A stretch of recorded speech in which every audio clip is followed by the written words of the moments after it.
This is a picture of the hemoglobin saturation curve. And here on the x-axis, we have the partial pressure of oxygen.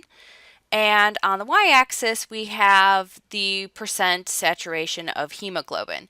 So our hemoglobin molecule has 4 spots for oxygen. So I'm going to just draw this as a box with 4 spots in it.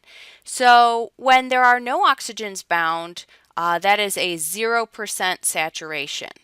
Now, when we have just one oxygen bound to the hemoglobin, that is going to be 25% saturated.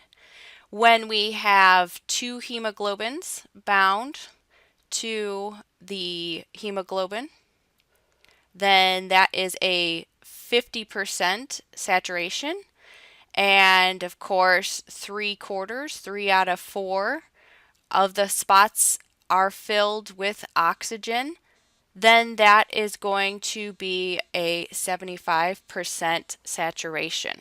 If all 4 of the spots on hemoglobin, all 4 of the heme groups are occupied by an oxygen, then that is 100% saturated.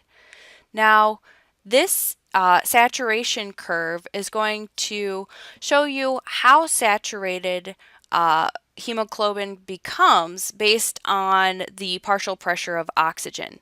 Now, this becomes important when we look at hemoglobin within the blood versus within the alveoli. So, when the tissues are at rest, they're not active, the partial pressure of oxygen is about 40 millimeters of mercury. So if we watch this or follow this line upwards, we meet this curve at the range of 75%.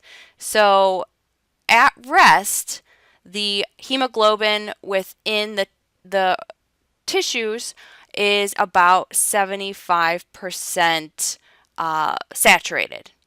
Now, when we get towards the alveoli, the partial pressure of oxygen in the alveoli is about 100 millimeters of mercury.